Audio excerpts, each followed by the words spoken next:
மாநாடானது session by session ஒவ்வொரு நிகழ்ச்சி பிரிவாக நடைபெற்று வருகிறது. முதல் நிகழ்ச்சியாக பட்ஜெட் ஃபார் கதி சக்தி வெஞ்சரிங் இன்டு அமிர்த் கால் நிறைவுற்றது. இதற்கு பிறகு இதுக்கு அடுத்தபடியாக பட்ஜெட் ஃபார் ஆத்ம நிர்பர், அதற்கு பிறகு பட்ஜெட் ஃபார் டிஜிட்டல் ஃப்ரண்ட் அதுக்கான வருது. அதற்கு பிறகு நாம் குறிப்பாக ஒரு தமிழிலே ஒரு கலந்துரையாடல் இருக்கின்றது. இப்பொழுது நடைபெற்ற இந்த நிகழ்ச்சி, அதாவது பட்ஜெட் ஃபார் கதி சக்தி, அதை பற்றி ஒரு உரையாடல் பின்னோட்டமாக நாம் வழங்குகின்றோம். நம் நிலையத்திற்கு நாம் மீண்டும் நம்மோடு இணைகின்றார் திரு சுப்பிரமணியன், பட்டய கணக்காளர். வணக்கம். வணக்கம். வணக்கம். குறிப்பாக எல்லா 16 துறைகள் 16 அமைச்சகங்களை இணைத்து கதி சக்தி அது வர வேண்டும். ஒரு கடைசியாக ஒரு எக்ஸாம்பிள் சொன்னார். என்னன்னா, நம்மகிட்ட போர்ட்டு தனியாக இருக்குது, ஆனால் உற்பத்தி தடங்கள் உற்பத்தி இடங்கள் தனியாக இருக்குது. இதற்கான இணைப்புகள் வேண்டும். அப்படி இணைப்புகள் இருந்தால்தான் அந்த ஒரு இணைப்பு உலக அளவில் நம்ம இணைத்து விடும் அப்படின்ற ஒரு கருத்து சொன்னார். இப்போ இந்த இன்ஃப்ராஸ்ட்ரக்சர் டெவலப்மெண்ட், குறிப்பாக கதி சக்தியினுடைய முன்னேற்றம் இந்த பட்ஜெட்டை பொறுத்தவரை நல்ல கருத்து. ஆக்சுவலாக சாமானியனை பொறுத்த வரைக்கும் பாரத பிரதமர் எப்படி யோசிச்சிருப்பார் அப்படின்றது என்னோட புரிதலில் பார்த்தீங்கன்னா, நம்ம வீட்டில் பக்கத்தில் சொல்லுவாங்க, சாதாரணமாக சொல்லுவாங்க, ஒரு ரோடு போடுவாங்க, போட்டோன்னே பின்னாடியே டெலிஃபோன் லைனுக்கு நோண்டுவாங்க. டெலிஃபோன் லைன் நோண்டிட்டு போவாங்க, ரோடு போடுவாங்க, திருப்பி ட்ரைனேஜுக்கு ஒரு டிபார்ட்மெண்ட் நோண்டுவாங்க. எல்லாரும் டேக் டைவர்ஷன் போயிட்டு இருக்கும். அப்புறம் அது மாதிரி நிறைய சாலைகள் பழுதாகி திருப்பி மழை வரும், அதுக்கு ட்ரைனேஜுக்காக நோண்ட வருவாங்க. ஸோ இது மேலே என்னாச்சு, ஒரு இண்டஸ்ட்ரீஸ் நம்ம எஸ்டாப்ளிஷ் பண்ணால் கூட நம்ம வெளிநாட்டு நிறுவனங்கள் எதற்கு நம்ம இந்திய நகரத்துக்கு வராங்க அப்படின்னா, இங்கே நல்ல நேச்சுரல் ரிசோர்ஸஸ் இருக்குது. அது சீ போர்ட்டாக இருக்கட்டும், ஏர்போர்ட்டாக இருக்கட்டும், எல்லாமே வெல் கனெக்டட். ஸோ அப்படி இருக்கும்போது இது மாதிரியான சில இடர்பாடுகள்னால எப்படி கட்டி சக்தி மூலமாக நீங்கள் சொன்ன மாதிரி 16 டிபார்ட்மெண்ட்ஸ் அவங்களாரையும் ஒருங்கிணைத்து அவங்களுக்கு எல்லாருக்கும் ஒரு செயல் திட்டம் இந்த பட்ஜெட்டில் பார்த்தீங்கன்னா, இது எப்படி சாத்தியமாகும் அப்படின்னா, நம்ம ஆற்றுல போட்டாலும் அளந்து போடுவாங்க. ஸோ பட்ஜெட்டில் ஒவ்வொரு நம்பரும் அளந்து வச்சுருக்காங்க. ஸோ 25,000 கிலோமீட்டர்கள் 2022-23 கட்டி சக்தி திட்டம் மூலமாக இணைக்கப்படும். ஸோ 25,000 கிலோமீட்டர்னு போட்டுட்டோம். இது 2014 பார்த்தீங்க வச்சுக்கோங்க, கொஞ்சம் பின்னோக்கி போனால் அங்கே ஒரு நாளைக்கு கிட்டத்தட்ட ஒரு 12லேருந்து 14 கிலோமீட்டர் சாலைகள் தான் போடப்பட்டது. போன வருஷம் 35 கிலோமீட்டர் ஒரு நாளைக்கு போடப்பட்டது. ஸோ அதை டார்கெட்டாக வச்சு இப்போ 25,000 கிலோமீட்டர்கள் 2022-23 கட்டி சக்தி திட்டம் மூலமாக இணைக்கப்படும் இருக்காங்க. ஸோ இதை இங்கே பார்த்தீங்கன்னா இந்த கவர்மெண்ட்டே பார்த்தீங்கன்னா ஒரு கார்பரேட் கவர்னன்ஸ் மூலமாக நடந்துட்டுருக்கு. ஸோ டேஷ்போர்டாக இருக்கட்டும், 25,000 கிலோமீட்டர்னா ஒரு 6 மாதங்கள் கழித்து எவ்வளோ போட்டிருக்கோம், அதில் எவ்வளோ தொய்வு இருக்குது, அதற்கு என்ன அப்படின்ற ஒரு ஆராய்ச்சி நடக்கும்போது கண்டிப்பாக இந்த திட்டம் அந்த 16 டிபார்ட்மெண்ட்டுகளுக்கும் தலைவராக இருக்கிற பாரத பிரதமர் கண்டிப்பாக அதற்கு வினாக்கள் எழுப்புவார். அதனால வேலைகள் துரிதமாக நடைபெறும் அப்படின்றது என்னோட நம்பிக்கை. கண்டிப்பாக. அது மட்டும் இல்லாமல் இந்த நிகழ்வில் கலந்து கொண்டவர்கள் ஒவ்வொருவரும் சொன்ன கருத்துக்கள் இந்தியா அடுத்த 25 ஆண்டுகளுக்கான ஒரு முன்னேற்ற பாதையிலே சொல்லக்கூடிய திட்டங்களை அவர்கள் மேலே சப்ளிமெண்ட் பண்ணாங்க சொல்லலாம். அதில் குறிப்பாக அந்த டெக்ஸ்டைல் இண்டஸ்ட்ரியை பற்றி அதனுடைய அமைப்பாளர்கள் பேசுகின்ற போது, இப்போ யுஏஇயில் 5% அவங்க கன்செஷன் கொடுத்துருக்காங்க. அதே போல் ஆஸ்திரேலியாவில் இங்கேருந்து போகிற, அதாவது நாம எக்ஸ்போர்ட் பண்ணுறோம், அவங்க இம்போர்ட் பண்ணுறதுக்கு ஆஸ்திரேலியாலையும் அந்த கன்செஷன், இது நம்ம அரசாங்கம் பைலேட்டரல் அக்ரிமெண்ட்னால கண்டுபிடிக்கப்பட்டது. இப்போ அதில் எங்களுக்கு நிறைய சேவிங்ஸ் வருது. அதாவது எங்களுடைய எக்ஸ்போர்ட் காஸ்ட் இன்க்ரீஸ் ஆகுது, இல்லை எக்ஸ்போர்ட் காஸ்ட்டில் லாபம் இன்க்ரீஸ் ஆகுது, அவங்களுக்கு இம்போர்ட் குறையிறது இம்போர்ட் காஸ்ட். இப்போ அப்படி அவங்க குறிப்பிட்ட போது சில கட்டமைப்பு வசதிகள் எங்களுக்கு தேவை, அதை இந்த கதி சக்தி பூர்த்தி செய்யும் அப்படின்னு திருப்பூர் எக்ஸ்போர்ட்டர்ஸ் அசோசியேஷன் பிரசிடென்ட் சொன்னாரு. இப்போ குறிப்பா அந்த டெக்ஸ்டைல் இண்டஸ்ட்ரீஸ்க்கு இந்த கதி சக்தியினால இன்னும் என்ன மேல பலன்கள் வரும்? இந்த கதி சக்திக்கு முன்னாடியே பாத்தீங்கன்னா, இந்த ஆத்ம நிர்பர் பாரத் திட்டத்தின் மூலமாக ப்ரொடக்ஷன் லிங்க்டு இன்சென்டிவ், அதாவது கட்டமைப்பை உருவாக்குறதுக்கு முன்னாடியே உங்களுக்கு அவங்க என்ன இந்த நாட்டில் நீங்கள் முதலீடு பண்ணினா உங்களுக்கு என்ன பெனிஃபிட் கிடைக்கும். ஸோ ப்ரொடக்ஷன் பண்ண உங்களுக்கு அதற்குண்டான வருமானங்கள் வரும்போது அந்த வருமானத்தை ஒட்டி ப்ரொடக்ஷன் லிங்க்ஸ் இன்சென்டிவ்னு ஒரு 12,000 கோடி கிட்டத்தட்ட ஸோ ஆத்ம நிர்பர் பாரத் திட்டத்தில் அறிவிச்சிட்டாங்க. ஸோ நீங்கள் ப்ரொடக்ஷனை நீங்கள் கம்பெனியை ஆரம்பிக்கிறதுக்கு அது ஒரு உந்துதலாக இருக்கும். சரி, கம்பெனியை ஆரம்பிச்சிட்டோம், அப்போ என்ன பண்ணணும், இப்போ அவங்க நூற்களை கொள்முதல் பண்ணணும்.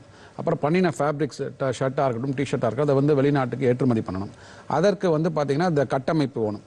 ஸோ அது சாலை வழியாக இருக்கலாம், இல்லை நீர் வழியாக இருக்கலாம், இல்லை ரயில்வே வழியாக இருக்கலாம். இப்போ பார்த்தீங்கன்னா இன்லேண்ட் ரோட்வேஸும் பண்ணுறாங்க, இன்லேண்ட் வாட்டர்வேஸும் பண்ணுறாங்க, ஏர்போர்ட்டும் கனெக்ட் பண்ணுறாங்க. நிறைய உடான் திட்டங்கள் மூலமாக நிறைய ஏர்போர்ட்ஸ்க்கு ஏற்படுறதுக்கு நிறைய வாய்ப்புகள் இருக்குது உடான் திட்டத்தின் மூலமாக. ஸோ ஏரும் பண்ணுறாங்க, வாட்டர் பண்ணுறாங்க, ரயில்வேஸு, சாலை. ஸோ 4 வழி போக்குவரத்துகளும் இந்த கட்டி சக்தியின் மூலமாக இணைக்கப்படுகிறது. ஆமாம், இப்போ கத்தி சக்தியை பொறுத்தவரையும் நாம் வந்து 2 விதமான பார்வை. ஒன்று என்னவென்றால் நீங்கள் சொன்ன மாதிரி இன்ஃப்ராஸ்ட்ரக்சர் ஆஃப் ரோடு, ரயில், டிரான்ஸ்போர்ட், வாட்டர். இரண்டாவது இன்னொன்று என்னன்னா, ஒருத்தர் வந்து தொழிற்சாலை, நம்ம பெரிய தொழிற்சாலை கூட விடலாம், ஒரு சிறிய தொழிலகம் ஆரம்பிக்கிறாங்கன்னு வச்சுக்கோங்களேன். அந்த சிறிய தொழிற்சாலைக்கு அப்ளை பண்ணுறோம். வேரியஸ் பிளேசஸ், பல நிறுவனங்கள், பல டிபார்ட்மெண்ட்டில் அப்ளை பண்ணோம். அப்போ அரசாங்கத்துறை ஓன்லையும் அப்ளை பண்ணுறதுக்கு தனித்தனியாக பண்ணுறதை விட இந்த கத்தி சக்தி மூலமாக இணைத்து அவங்களுக்கு ஒரே அட்ட ஸ்டோக் ஆஃப் இதில் வந்து அவங்களுக்கு எல்லா விதமான சாங்ஷன்ஸ், அப்ரூவல் கிடைக்கக்கூடிய ஒரு வாய்ப்பு ஏற்படுது புதிய தொழில் தொடங்குவதற்காக. அது முன்கூட்டியே மத்திய அரசாங்கம் சரி, மாநில அரசாங்கமும் சரி, கைடன்ஸ் பியூரோ அப்படின்னு ஒரு அரசாங்கத்தோட ஒரு சின்ன ஒரு பிரிவு இருக்கு. அந்த பிரிவில் போயிட்டு ஒரு கம்பெனி ஆரம்பிக்கணும் அப்படின்னா முதல்ல வந்து நீங்கள் வந்து ஃபேக்ட்ரி லேபர் ஆஃபீஸர்கிட்ட அப்ரூவல் வாங்கணும், அப்புறம் ஃபயர் இன்ஸ்பெக்டர்கிட்ட அப்ரூவல் வாங்கணும், அப்புறம் சிஎம்டிஏவோ இல்லை லோக்கல் பஞ்சாயத்து அவங்கள்ட்ட அப்ரூவல் வாங்கணும். ஸோ இதை மாதிரி ஒரு கிட்டத்தட்ட ஒரு 20 அப்ரூவல்ஸ் கன்சர்ன்ட் அத்தாரிட்டிஸ்லேருந்து வாங்க வேண்டியிருக்கும். அதெல்லாம் வந்து எல்லா அப்ளிகேஷனும் கன்சாலிடேட்டாக இந்த கைடன்ஸ் பியூரோ என்ற நிறுவனத்தில் கொடுத்துட்டீங்க அப்படின்னா ஒரு மீட்டிங் அவங்க கால் ஃபார் பண்ணுவாங்க. அந்த கைடன்ஸ் பியூரோட சேர்மன் வந்து அந்த மீட்டிங்கை சேர் பண்ணுவார். அனைத்து டிபார்ட்மெண்ட்ஸில் உள்ள எல்லா ரெப்ரசன்டேட்டிவ்ஸும் அங்கே வருவாங்க. இந்த யார் இந்த கம்பெனி ஆரம்பிக்க போகிறாங்களோ அவங்க ரெப்ரசன்டேட்டிவ் அங்கே போயிட்டு அவங்க கேட்குற கேள்விகளுக்கு பதில் சொல்லுவாங்க. அந்த பதில் வந்து சாதகமாக இருந்தது, நல்லபடியாக இருந்ததுன்னா உடனடியாக அப்ரூவல் கொடுக்கப்படும். நீங்கள் வந்து 20 கம்பெனி 20 டிபார்ட்மெண்ட்ஸ்க்கு போயிட்டு அலைஞ்சி ஒவ்வொரு டிபார்ட்மெண்ட்லையும் அப்ரூவலுக்கு நேரத்தை செலவழிப்பத பதிலாக இங்கே 20 டிபார்ட்மெண்ட்ஸ்க்கும் ஒரே இடத்துல கைடன்ஸ் பியூரோ மூலமாக சிங்கிள் விண்டோ கிளியரன்ஸ்னு சொல்லுவாங்க. அதான் ஈஸ் ஆஃப் டூயிங் பிஸ்னஸ். அது வந்து இப்போ வந்து கிட்டத்தட்ட நம்ம வந்து முற்காலத்தில் பார்த்தீங்கன்னா கிட்டத்தட்ட 150 கிட்ட இருந்தோம் ரேங்கிங்கில். இப்போ நம்ம 63 65 கிட்ட வந்துட்டோம் நம்ம. So ease of doing business வந்து it is attracting more investors from overseas. கண்டிப்பாக அது ஒரு இது. அதே போல் இன்னொன்று என்னென்னா, இவங்க பேசும்போது சொன்னாங்க இந்த பட்ஜெட்டை பற்றி ஒரு நவீன தன்னம்பிக்கை பசுமை பட்ஜெட்னு. அதுக்கான காரணம் இவங்க இந்த டெக்ஸ்டைல் இண்டஸ்ட்ரி மற்ற இண்டஸ்ட்ரி லிங்க் பண்ணி பேசும்போது விவசாயம் சார்ந்து அவங்க இணைத்து சொன்னப்போ பஞ்சினுடைய விலை, அதாவது பஞ்சினுடைய விலை, டெக்ஸ்டைல் மில்லுக்கு அதான முதல் கவலை, ரா மெட்டீரியல் என்ன காஸ்ட் ஆகும்ட்டு. அப்போ அதனுடைய விலை நிர்ணயம், அதனுடைய விலை ஏற்றம் அல்லது குறைப்பு, அதை பருத்தி உற்பத்தி செய்யக்கூடிய எல்லாமே அதை பற்றி பேசியிருக்கும் போது அரசாங்கத்தினுடைய நிலைப்பாடு அவங்க வந்து நிறைய இன்புட் கொடுத்தாங்க. அது நீங்கள் கவனிச்சிருப்பீங்க நினைக்கிறேன் இந்த செஷனில். ஆமாம். அதாவது இப்போ இந்த பருத்தி வந்து ஆக்சுவலாக பார்த்தீங்கன்னா இந்த எம்எஸ்பிக்குள்ளே வருது இப்போ. ஸோ மினிமம் சப்போர்ட் ப்ரைஸில் வந்து அவங்களுக்கு வந்து நல்ல சகாய விலையை நிர்ணயிக்கணும் அப்படின்னு சொல்லிட்டு ஒரு கோரிக்கை வச்சிருக்கிறாங்க. அது இந்த எம்எஸ்பி மூலமாக அதுக்கு இது ஒரு தீர்வு காணப்படும். ரெண்டாவது வந்து இப்போ வந்து பருத்தி வந்து ஷார்ட்டேஜ் இருக்குது அப்படின்னு சொல்லிட்டு ஒரு இண்டஸ்ட்ரீஸ் வந்து ஒரு 2-3 செஷன் முன்னாடி சொன்னார். இன்னைக்கு காலையில் சொல்லும்போது கிட்டத்தட்ட அவங்க 4 லட்சம் பேரல்கள் கண்டிப்பாக இது கொண்டு வராங்க. பேல்ஸ் ஆஃப் காட்டன் வந்து இங்கே மேனுஃபேக்சர் பண்ணுறாங்க. கிட்டத்தட்ட இன்னொரு 50,000 பேரல்ஸ் தேவை அதிகமாக இருக்குது. அதுக்கு எனக்கு இம்போர்ட் பண்ணுறதுக்கு எங்களுக்கு வந்து ஆப்பர்ச்சுனிட்டி கொடுங்க. ஸோ நாங்கள் இம்போர்ட் பண்ணினோன்னா அதை கன்வெர்ட் பண்ணி, ஏன்னா திருப்பூர்லாம் பார்த்தீங்கன்னா வந்து லேபர் இன்டென்சிவ் ஏரியா, இந்த ஒர்க் வந்து லேபர் இன்டென்சிவ், பட் லேபர் வந்து நமக்கு வந்து அவைலபிள் நிறைய இருக்குது, சீப்பாகவும் இருக்குது compared to the Overseas market. So அதனால் நல்ல தரமான டெக்ஸ்டைலை மேனுஃபேக்சர் பண்ணி நல்ல ஒரு சகாய விலையில் கொடுக்க முடியும். அதுக்கு வந்து எனக்கு இம்போர்ட் பண்ணுறதுக்கு ஆப்பர்ச்சுனிட்டிஸ் கொடுங்க. டிமாண்ட் இருக்குது, ஓவர்சீஸில் டிமாண்ட் இருக்குது, எங்கள்கிட்ட கெப்பாசிட்டி இருக்குது. ஸோ அந்த பேல்ஸ் ஆஃப் காட்டனை இம்போர்ட் பண்ணுறதுக்கு எங்களுக்கு ஒரு ஆப்பர்ச்சுனிட்டி கொடுங்கன்னு ஒரு கோரிக்கை வச்சிருக்கிறாரு. அது நல்ல முறையில் நிதியமைச்சர் கன்சிடர் பண்ணுவாங்க. கண்டிப்பாக இல்லை அதில் பாரு அந்த வாசகம் சொன்னதிலே பார்த்தீங்கன்னா நவீன தன்னம்பிக்கை பசுமை. பசுமை வந்து விவசாயத்துக்கு, நவீனன்றது டிஜிட்டலைசேஷன், அது வந்து இன்னைக்கு இருக்க தகவல் தொழில்நுட்ப பரிமாற்றம் சொல்லும்போது இந்த இடத்துல எனக்கு இன்னொரு பெரிய வினா.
Good evening, ladies and gentlemen. I welcome you all to the DD Conclave on Union Budget 2022.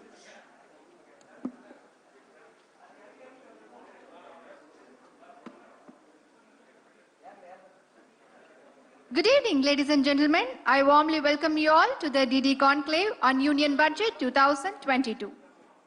DD Conclave on Union Budget 2022 sponsored by Investor Education and Protection Fund Authority, Inform Investor, Empower Investor, Smart Investor, Bank of Baroda, We Live in the World, PaisaBazaar.com, Paisan Se Badkar, Indian Bank, your own bank, always with you. NLC, India Limited, creating wealth for well-being.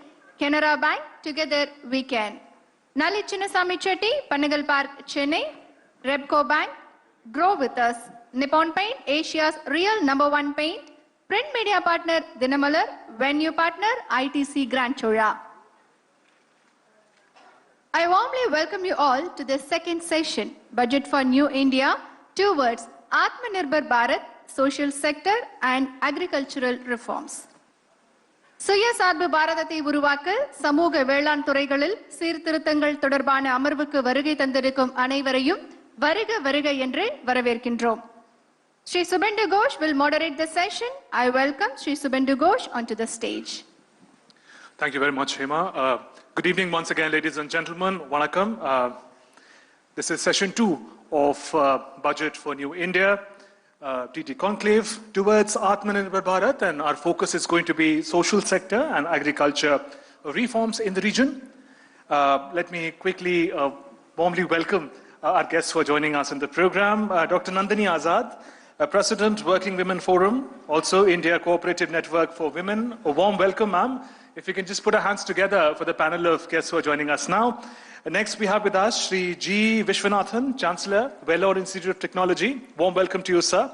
We are also joined by Mr. S. Sundar Raman. You're a chartered accountant, also member of Society of Auditors, academic council member of many prestigious colleges in and around Chennai. Warm welcome to you, sir. And finally, we have with us Sri Malay Kumar Poddar, CMD, Agriculture Insurance Company of India Limited. So the focus of our conversation is social sector. The vision of Atmanirbhar Bharat cannot be complete till every section of society, every individual is empowered. Do everyone in our country, however remote a region they live in, have access to clean drinking water? How long will it take for every family to have a roof over their heads? Are we able to provide the best technology, best resources available to our farmers, to our students, to our entrepreneurs? These are questions that must concern all of us. And we'll try and see how does the budget articulate these very, very critical areas. So to begin with, to each of my panel members, I'll keep the floor open. About 2 minutes. How do you see the budget articulates the vision of Atmanirbhar Bharat in your respective areas of expertise? Ma'am, if I can begin with you. Thank you very much. My own sector that I would like to focus on is on gender and women. And second, of course, cooperatives. Ma'am, we'll have to have your mic with you, please. Yeah. I'd first like to thank the Doordarshan for this very interesting debate, particularly digitalizing to the remotest corners this sort of discussion, demystifying the budget, as with the finance minister talked about. Now, in terms of my sector, I'm going to talk about the women, because this is, to use a cliche, more than half or less than half of the population, as well as the cooperatives, which is a new sector that has been initiated by the Honorable Prime Minister, as well as our own Minister, the Honorable Amit Shah ji, as well as the 900 crore allocation for the first time ever in the budget.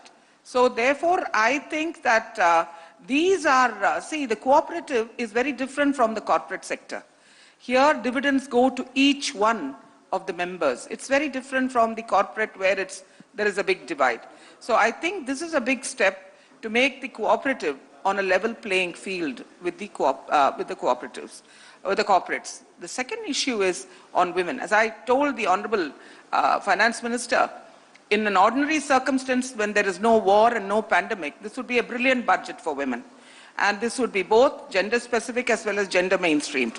That is creating a demand by infrastructure, 7.5 lakh crores, etc., where women will then move slowly from the formal. I myself, we have about 600,000 very poor women in the 4 states of South India, Tamil Nadu, Telangana, Andhra Pradesh and Karnataka. And we have found that given sums of money, Hindi mein kehte hain, Kichad mein kamal. So you give them opportunities, and here are these women who started with 200 rupees and their children are engineers and doctors. Right. And they are employing other women. So therefore, the possibility of what the budget has envisaged would have been very perfect if not for the 2 obstacles, or the pandemic and the whole nuance of whether the war is going to affect us. Right. Mr. Vishwanathan, sir, if I can come to you.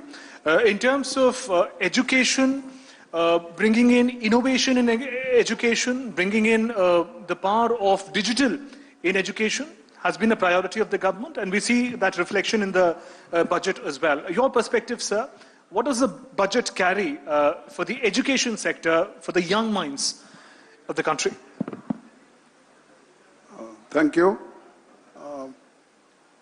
Any welfare government, welfare state has to take care of the social sector, especially education and health. And no doubt the present budget talks about digital universities, digital way of learning. But our country being what it is, we must spend enough money on availability of seats, both for students studying in higher education particularly, because we are lagging behind in higher education. Our gross enrollment ratio is only 27%. Our Honorable Prime Minister wants to take it to 50%. It means that we will have to take care of all the youngsters, especially belonging to the poor and the middle class. Out of 14 crore children eligible for higher education, only about 3.5 crores are studying in the 1,000 universities and 54,000 colleges. So it means that we'll have to take care of educational facilities. Take, for example, now the Ukraine war has opened our eyes. The Prime Minister also mentioned yesterday that it is unfortunate that our youngsters and students are going to small countries and spending money there.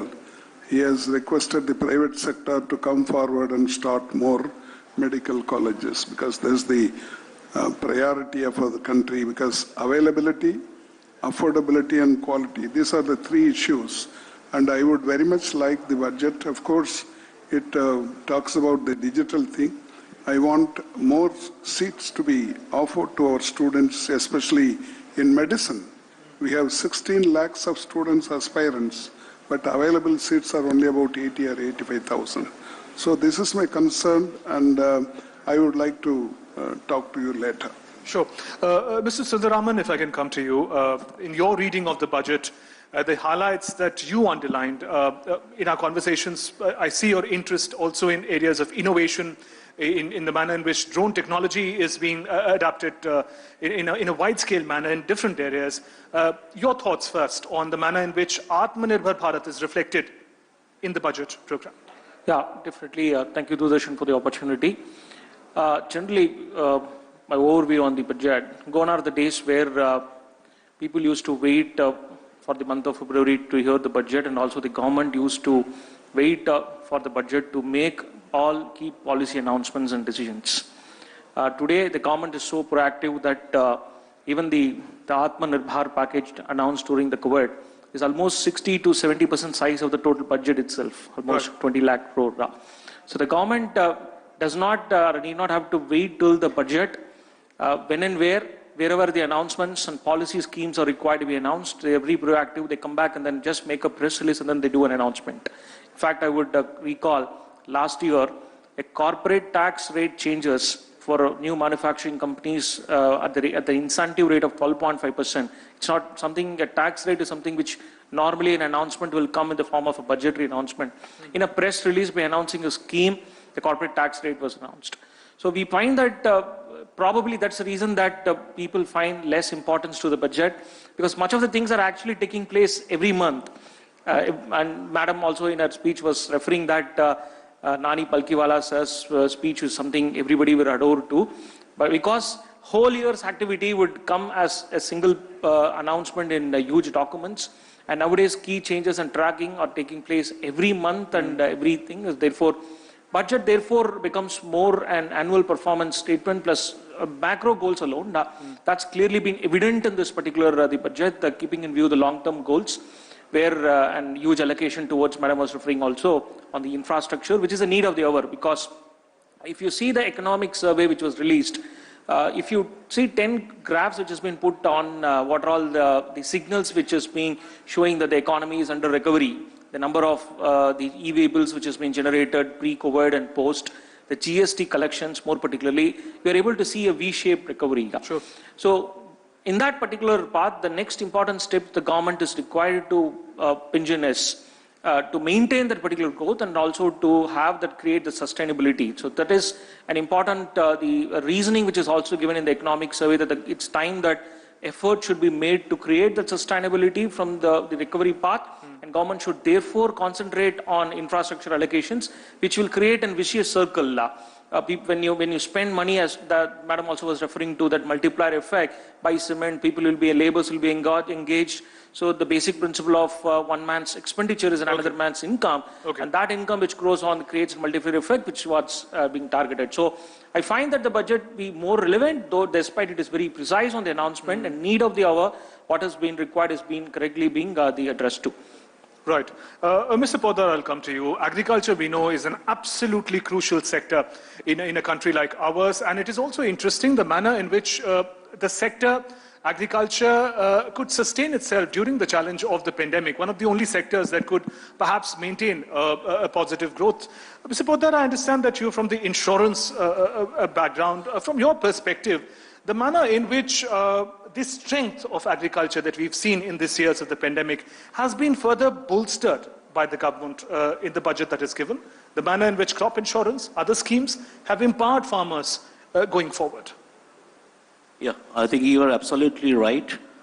There is a paradigm shift in the narratives of this budget.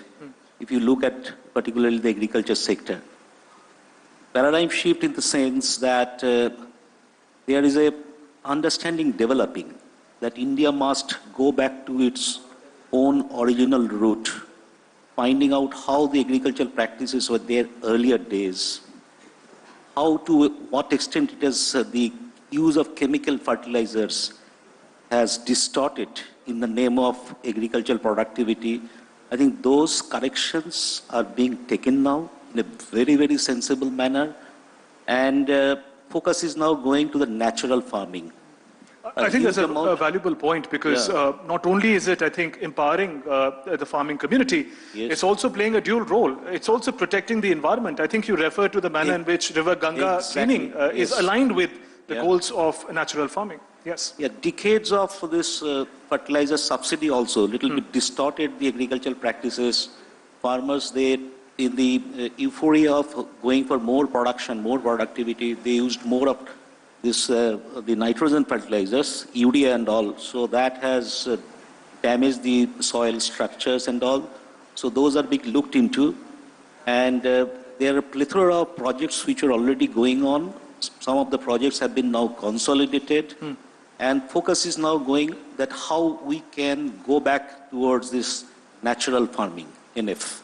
Right. In the name of natural farming, this organic farming, using, say, cow dung, cow urine, or whatever, this farmyard manures and all those things, a lot of focus is being given. And there is a particular project which has been taken up, which is called Namami Gange. Right. Entire this Ganges, the catchment areas, starting from Uttarakhand up to Bengal, covering this UP, Bihar, Jharkhand, 5 kilometers across on both the sides of Ganga.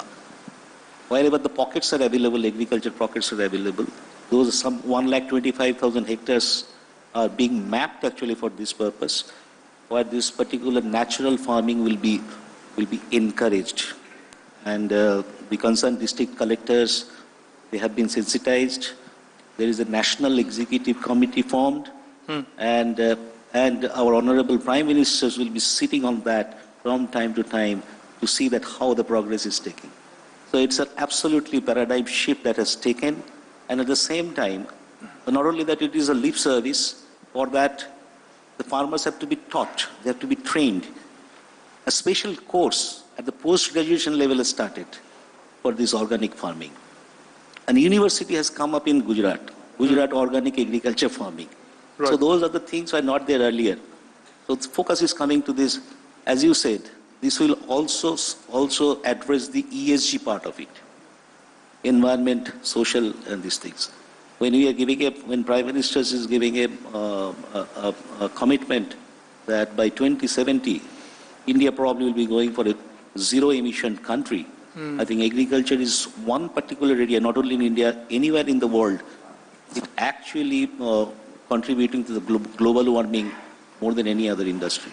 Right. So, yes. Right. On that note, first, thank you, of course, for the initial remarks that you've all shared. And to all the August audience members who are sitting here, let me also just welcome remarks, observations, questions that you may have.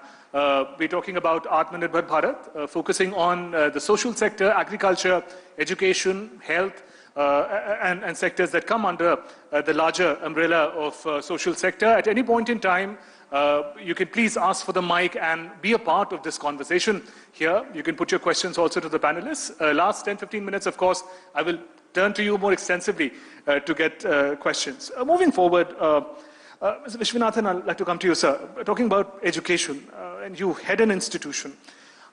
We've seen the education sector, learning, for students, for teachers, the years of the pandemic, the last 2 years, were a huge setback. There are a lot of ways in which they tried to come back. We saw when physical classes were not possible anymore, online classes came up as an alternative. Then in the recent days, we've seen online classes almost becoming mainstream. The budget refers to concepts of digital universities. We're not talking about online classes, we're talking about an entire university, an entire academic institution online. Help us understand how this vision is going to be realized on the ground. What will be the characteristics? Is online learning now the way forward, whether or not we're facing the challenge of the pandemic? What are your thoughts on that, sir? Could you take the mic, sir, if you could, please? Thank you. Due to the COVID-19, we had to fall upon the online education because we don't want the students to lose a year or two. We were able to do something because we had to do, but I always feel that the in-person class is far superior to the online classes. Even you conduct exam online, etc. But we had no other go.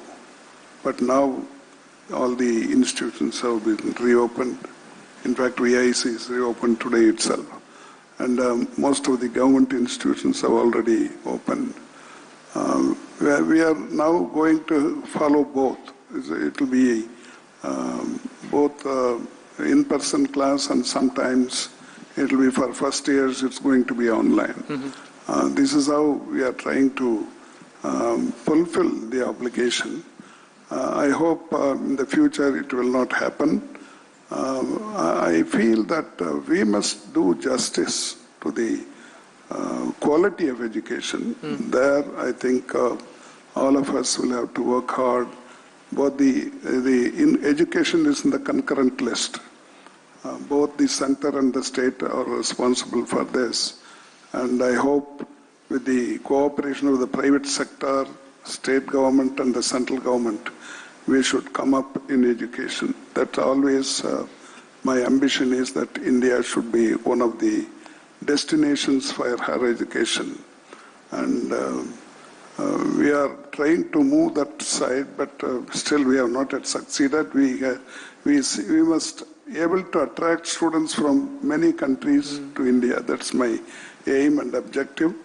But sir, do you think online platform does transform the manner in which accessibility becomes possible for students? Students from remote areas can perhaps attend a class by a renowned teacher, say in Delhi, Mumbai, Chennai, or elsewhere. So do you think those advantages that an online platform offers, we are trying to capitalize on them now, not just as an alternative to physical classes, but as a mainstream, as a strategy to make sure that the best education, the best, we're talking about skill training as well.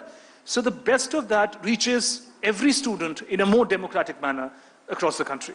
No, if you are assured of electricity, yes, internet connectivity, etc., what you say is right.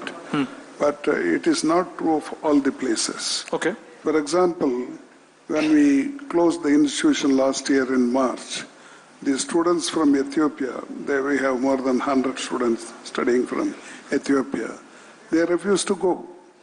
When we asked them, they gave me two reasons. One is that civil war is going on in that country. Other thing is the facilities are not available.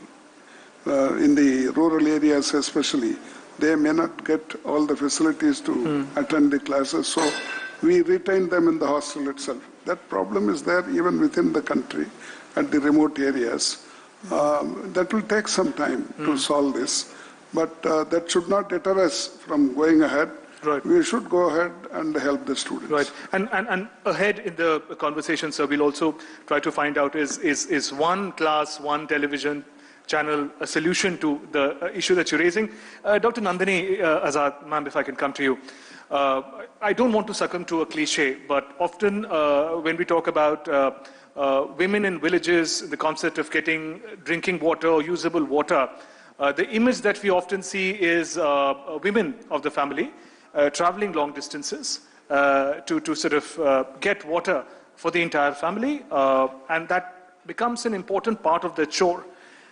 In this context, if I were to talk about a program like Har Ghar Jal Yojana, some 3 crore 80 lakh households, the vision document of the budget says, will have access to drinking water, tap water in their households. You work for women's empowerment. I want to know how transformative is this one particular program going to be for the women in the country, particularly in the hinterland? No, I can't, just stick to one infrastructure program. Sure. But this is particularly transformative, ma'am. Drinking water in a household has been... gas, fuel, certainly. firewood. Yes. As I said before, you go to Uttarakhand, to many of the mountainous areas, the picture that comes to me, because I've been... Yes. The issue is, it is not only Har Jal Wala hai. You have to look at it in a holistic manner. The woman has 4 roles. It's the 4-armed Shakti, as I say. She's got a reproductive role, she's got a home manager role, she's got a productive role as a worker, as well as a community manager, or a worker in the panchayat, etc.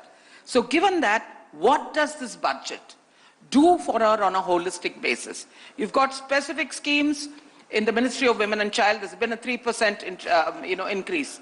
Right. You've got the Poshan Yojana, the Anganwadi, also the protecting the rights of women and children, because gender violence in rural areas is a very serious thing. So we've got to look at the 4-armed Shakti, as I say.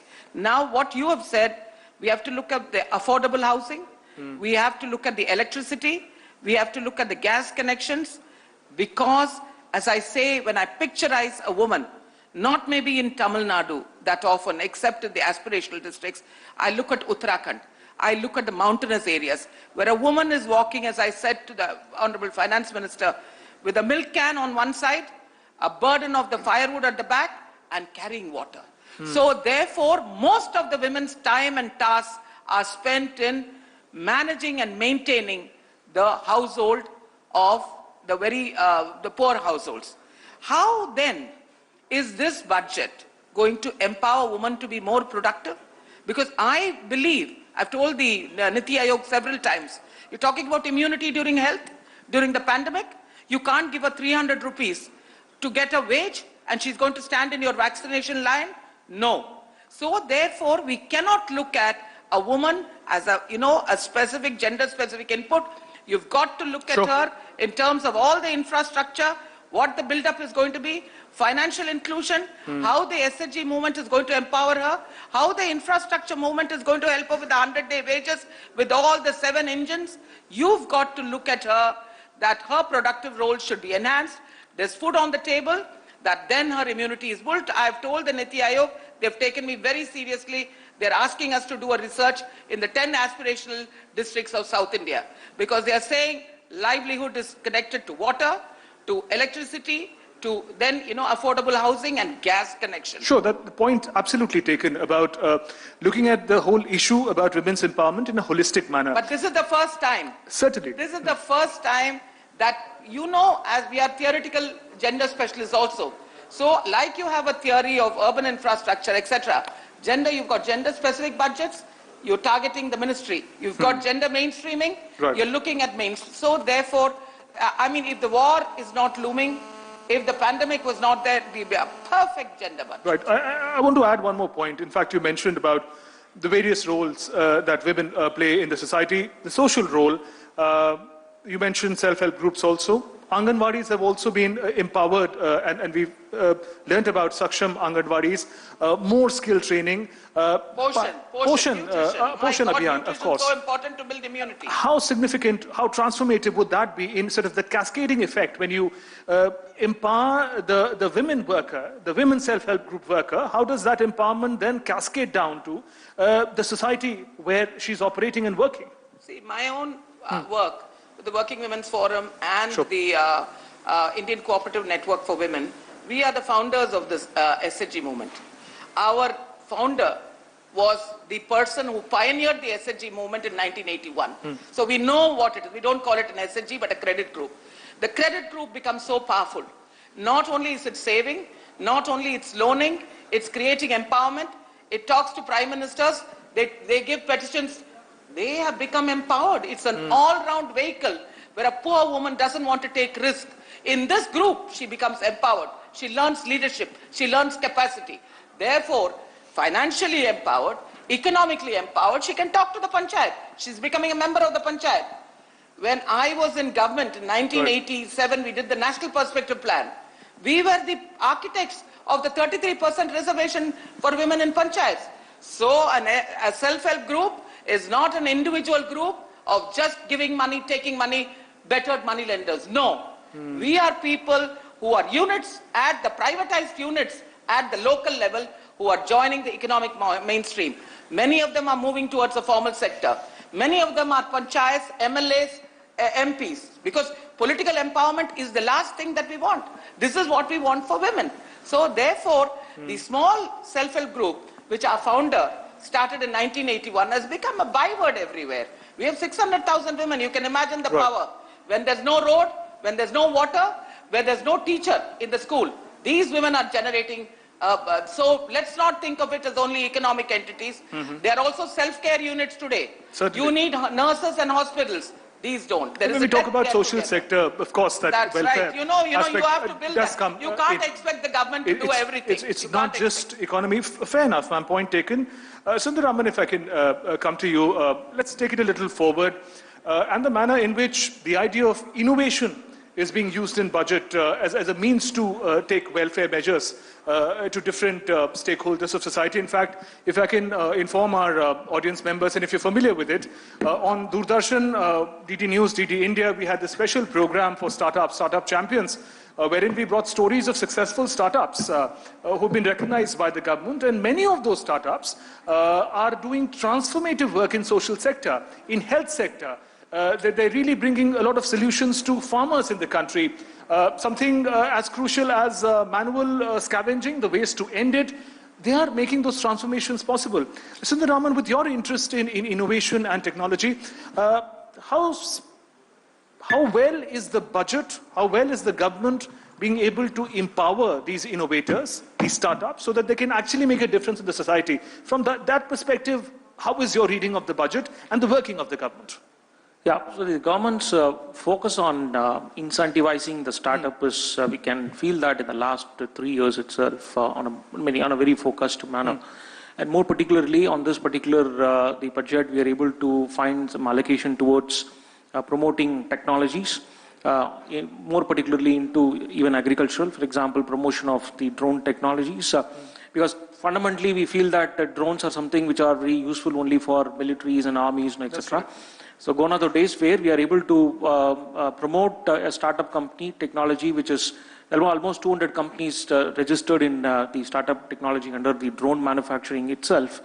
And government also is ready to rightly announce something called as the PLI, the Production Linked Incentive Schemes, at the right point of time for facilitating manufacture of the Atmanirbhar drones, so that it can be widely used for transportation of the goods as well, so that it reaches the people from farmers end to the other end, and also pesticiding and air droning, etc., which encourages the other ways which Sir was also talking about. Good. And also on the other side, facilitating the business, the risk taking. For a startup, the two things which comes to their mind when they wanted to one is on the risk taking ability. Yeah.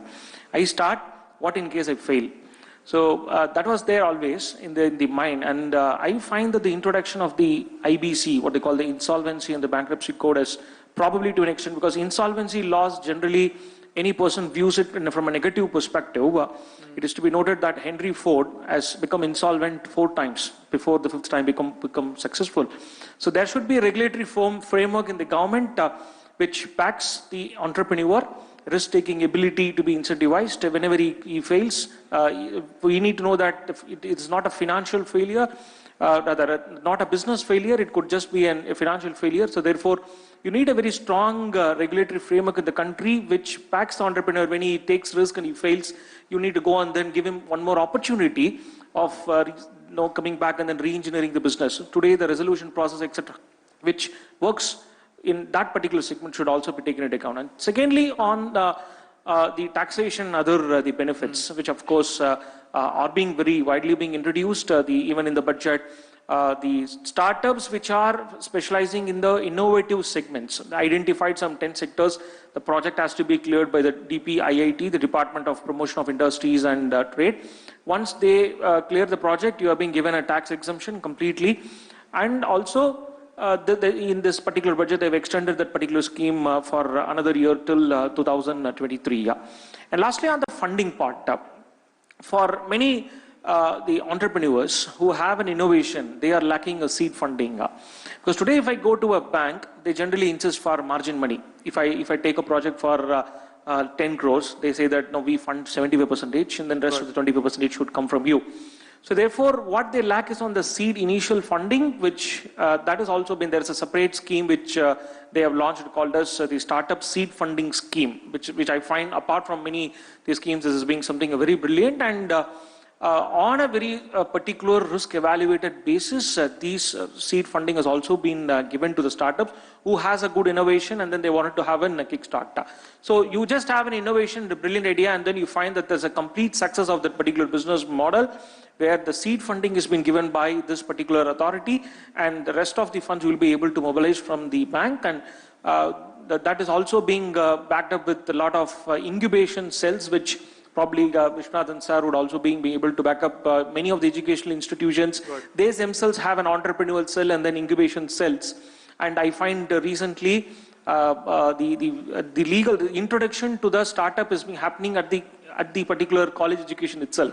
Many of the startup companies, even during the last year of education, they form a company and they've been given introduction, and go green signal is being provided at that particular stage. If we can take a comment from Vishwanathan sir on this particular aspect. I mean, the innovators cannot come from outside. They do, but our educational institutions should also be a fertile ground for these innovators to come up. In that sense, how is the academia really reorienting itself to give scope to such innovators to thrive? He mentioned about, as I've just mentioned about, the support system that an innovator requires to turn an idea into a budding enterprise. How are education institutions doing that now? And what more do you think must be done? Sir, the mic. Point mentioned by your friend. We have started a technology business incubator long back in VIT. Now, I always want them, at least some of them, to become entrepreneurs. But generally, the parents in Tamil Nadu, maybe in other states also, they would like their son to go and earn a safe salary, monthly salary. Because to become an entrepreneur, you may earn well or sometimes you may lose. That many of them don't like. But I try to persuade them. We give them courses also when they are in third year, final year on entrepreneurship. And I tell them that throughout life you can't be an employee, you should become an employer. And some of them are able to do it. The government also helps us. The union government helps us in funding, giving loan.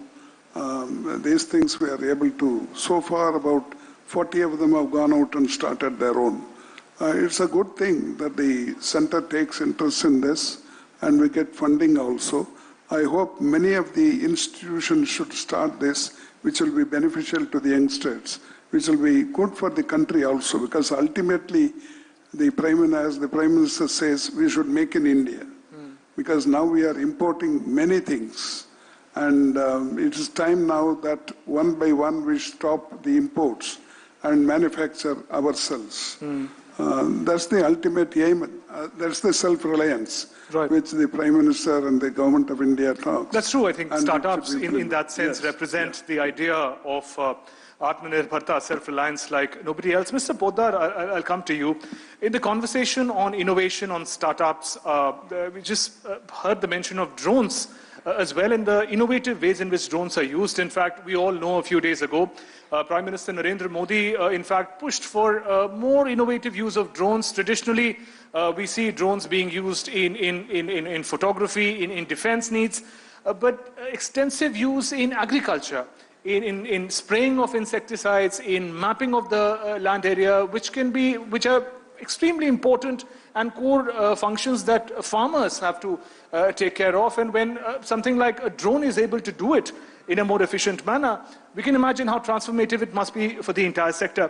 From you, Mr. Poddar, we'd like to learn about these innovations that as they're coming in, innovation in technology, how transformative, what potential do they carry, and where do we go from here with drones being used to spray insecticides in fields? Yeah, it's a very, very relevant questions. As you know, with this government, there is always a talk and insistence on using technology as much as possible. Digitalization of entire economic activities, whether it is agriculture, the livestock, any other things and all. So naturally, ultimately, the Director General of Civil Aviation, they have come with a very, very comprehensive particularly classified drone policy in September 2021. And after that, the Ministry of Agriculture, they have further fine-tuned it to the requirement of agriculture and came out with a drone policy for how to be used in agriculture. So there actually this entire sky where this drone is being used, that is segregated into green, yellow and red zones and all. And the micro drones, nano drones, this classification of the instruments also have been done, and entire modalities have been created. And with this kind of motive, or say way forward-looking thinking, government has come up for the agriculture sector. There is one thing called Kisan Sarathi. Kisan Sarathi will be not only using the drone-based data, and all the drone keeps on collecting huge numbers of data. So how the data will be used for micromanaging agriculture at a Gram Panchayat, at a village level even. So for that, this Kisan Sarathi, this program has been developed. So in that program, this artificial intelligence, then when you have developed a huge amount of data repository, then machine learnings, all those things are going to come in. And as our good friend was mentioning, many startups will be coming, probably for this nano drones or micro drones. for which, this licensing is much easier. People will be using that. Manufacturing will not be a very big thing. Probably India can manufacture. Earlier it was mostly imported from China, and many startups are coming. Many IIT graduates, they are into it. We are in touch with many of these things. In crop insurance also we have started using it. Right. Yeah. So the drones, you can develop algorithm, you can develop sensors, how drone will be utilized for mapping of various crops areas. And when you just merge with the soil data, soil moisture data, probably you can give an advisory, you can develop a map as a micro level agricultural policy that this particular farmer with this kind of land, they should not be growing this crop, rather they should be going for this crop. So these kind of things are coming. And yesterday actually we have launched a program, a crop insurance program for cardamom insurer. So our Honorable Minister for Commerce and Industries, Mr. Piyush Goyal was there. I was also with him. So he was talking about this spices board. Mm-hmm. Spices board, you won't believe that they have gone to clouds actually and they're collecting data, analyzing data, they're understanding the demand of spices. So you're saying that the export-oriented technology interventions are making a difference in the manner in which farming is done, and is making a difference in the earning, if we put it simply, in the lives of the farmers. Vishwanath, right? You want to complete a point? Yeah, one interesting. Sure. Let me tell you.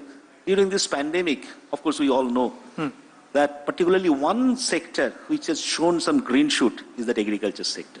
That's correct. That's correct. And imparting that with technology as crucial as drones can be transformative. Vishwanathan sir, if I can come to you, we're talking here about drone manufacture, not just drone technology being used extensively, but it's manufacturing being used, being done in India extensively. We're trying to incentivize startups who are going to be using drones in innovative means, as we are just discussing in agriculture, for instance. How are you empowering your students towards these particular opportunities? I wanted to supplement something on agriculture. We also run a BSc honors course in agriculture. Of course, I take personal interest in agriculture, having come from an agricultural family. At present, it is not an attractive profession. Mm-hmm. I want to change that. Agriculture also should become attractive so that even those educated people would like to come and join agricultural activities. That's what ultimately I want. Our productivity is much lesser than compared to many countries. That we will have to change. Take for example, the arable land, cultivable land, we have more land than China, but they produce almost twice in paddy as well as in wheat.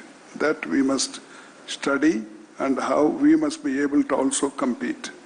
The one country which the maximum science and technology used in agriculture is Israel. In fact, we are trying to get them here so that we'll learn from them.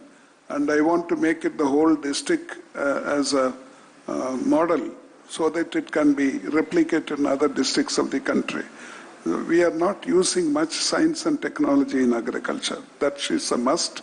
And I would very much like the union government and the state government take interest in this. Of course, studying agriculture, I find now more girls are coming forward to study agriculture. In fact, in VIT, we have more girls than boys. And availability of agricultural seats is very difficult. In fact, many of them, they come and go away because there are no enough seats in agricultural institutes.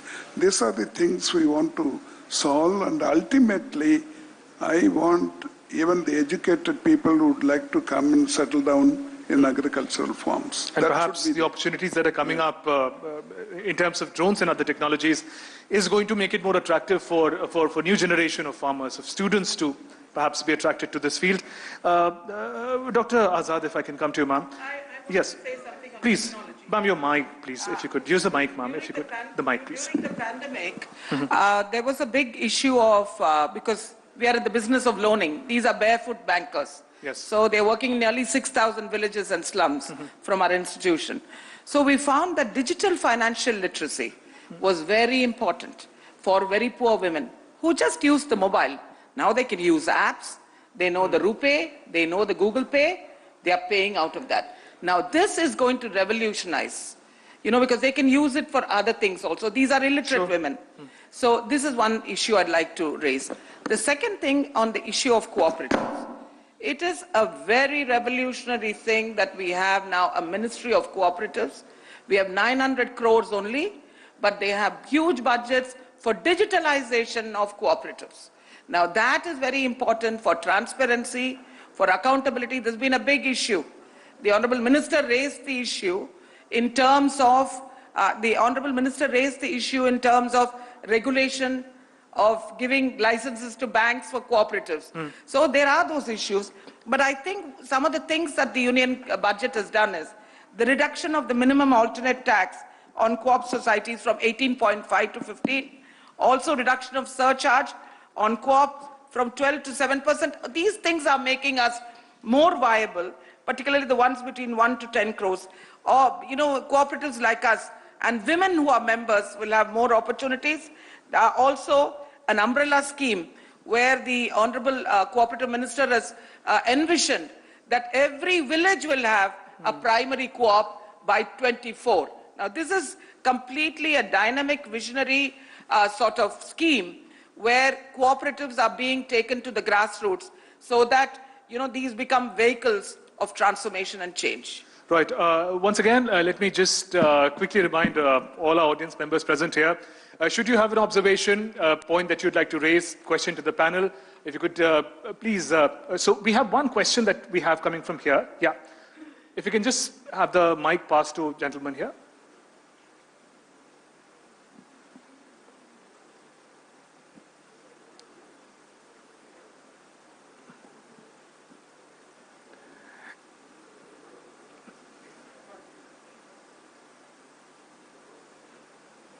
Thank you and very good evening, one and all.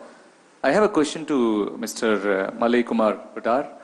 Sir, this Agricultural Insurance Company of India, last 10 years I've been thinking of this after reaching out to you because I work with small holding farmers. I come from an MSME background representing Andhra Chamber of Commerce. So we have members who are small holding farmers and FPOs. Many people, when we reach out to villages and work with small holding farmers, they don't know there is something called insurance for their agricultural paddy field work. So I request even DD to actually take this organization is there for more than, I think, a couple of decades, I don't know. But many small holding farmers do not know. So what kind of initiative that you take, first of all, to make your presence felt by the small holding farmers?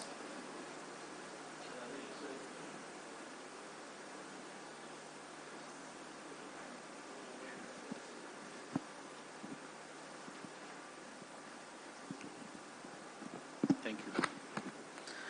Yeah, this crop insurance is nothing new. It has been running from 1985 on a pan-India basis, and you are absolutely on dot that enough awareness has not been created. The reason is that it's a unit area approach scheme, basically, which has been running. Of course, the latest Pradhan Mantri Fasal Bima Yojana is basically a blending of an index insurance with an indemnity insurance. Index insurance works on an area basis, let us say a gram panchayat or a block. So all the insured farmers, they are treated, their fortune is treated as uniform. Okay, the premium rate, what they have to be paid, they have to be paying is similar, irrespective of their own individual experience of the field, historical experience. And in the current year also, when the crop is lost or no loss, all the farmers belonging to a particular block or gram panchayat are treated uniformly. That's a huge pain point which we have not been able to address. So that this gives rise to the grievances, and it is not that farmers, they do not know. Probably they would like to say that this kind of insurance I don't want to know, kind of. But at the same time, with the Pradhan Mantri Fasal Bima Yojana now, I think awareness is going on. In fact, on 26th, day before yesterday, there is a all India based, there is a campaign we have started, which is called Meri Policy Mere Haath. So we are going down to the district level, sub-district level, even panchayat level, involving this rural insurance, panchayat Raj departments and all. So creating such a huge level of awareness, I believe that it should have been done on a pulse polio campaign that took place, or maybe AIDS campaign. So, but that is a different kind of social issues than crop insurance. Crop insurance, by insurance you say that farmers is a very, very low net worth individuals. Still he has to pay some money. For a farmer, for a 1 hectare of land, on an average, the sum insured value is around 40,000, 50,000 rupees. He has to pay at least 700, 800 rupees of insurance premium. That pains when he knows that it is not my field that if I lose a crop that I'll be indemnified. My fate goes along with other 100 or 500 farmers. So, but PMFBI takes care into this localized calamities like inundation, maybe landslide, which is not very, very this thing, but we have started paying claims on those. So your question is very, very important. Absolutely. I think it's a vital point for also dissemination of information as far as crop insurance is concerned. So you have a question? Very briefly, please, because we're just out of time. Yeah, please. Sure.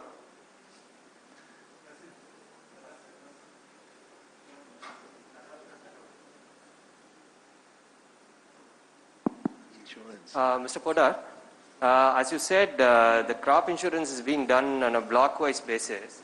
Even Gram Panchayat also in some places, for the major crops, yes. So when you are stressing on organic farming also now, there's going to be a lot more crop diversity and a lot more reasons for crop failure rather than what we used already. So how is it going to affect Fasal Bima? How is this organic farming push going to affect Fasal Bima? I think organic farming brings in entire ecosystem into the place. Organic farming is what? It is a natural farming. And farming is nothing but it is done under the open sky. It is straightway connected to the nature, to the environment, to the agroclimatic situation. When you talk about this organic farming, I think it goes very well with the insurance proposition, but it will take some time. Insurance is a long-term matter.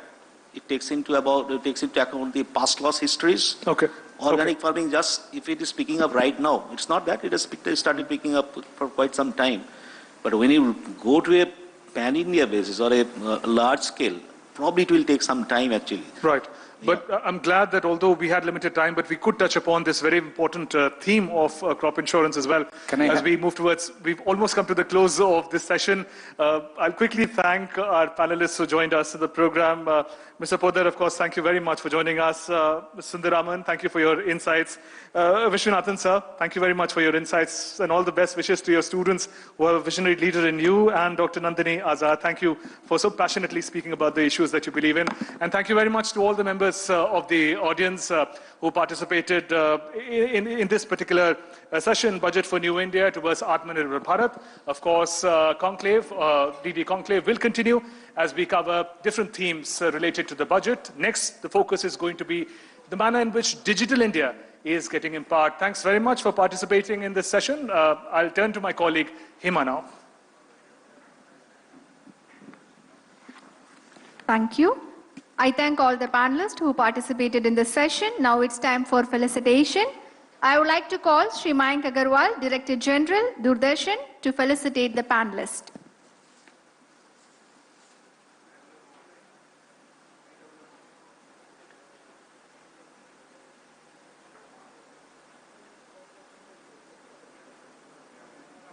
Now, felicitation to Dr. Nandini Azad, President, Working Women's Forum, India Cooperative Network for Women.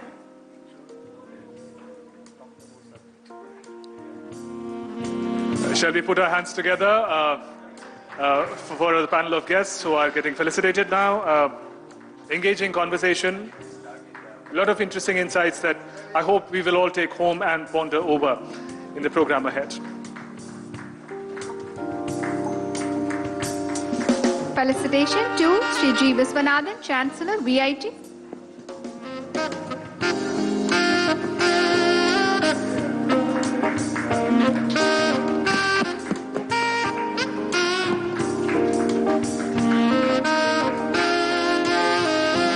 Felicitation to Sri Sundar Raman, Auditor.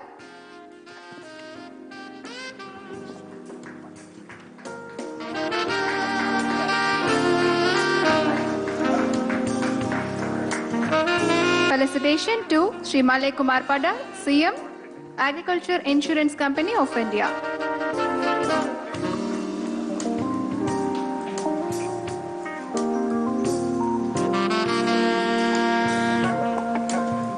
Felicitation to Moderator Sri Shubhendu Ghosh.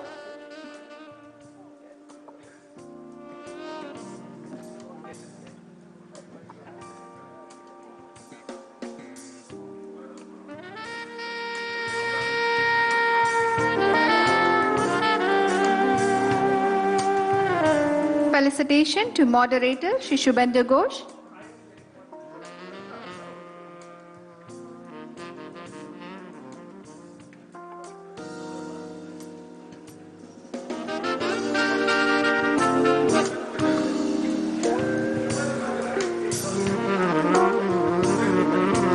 Thank you all for attending the second session, Budget for New India towards Atmanirbhar Bharat, Social Sector and Agricultural Reforms.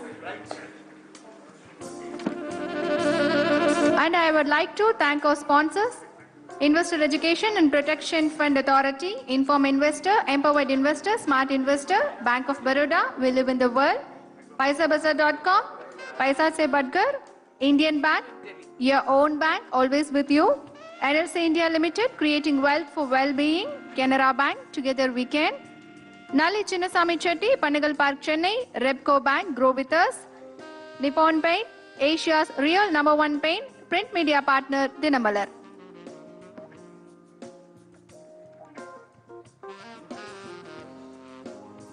It's time for a break, requesting all dignitaries to assemble for the third session, Budget for Digital First India, for inclusive digital ecosystem after 5 minutes. Thank you.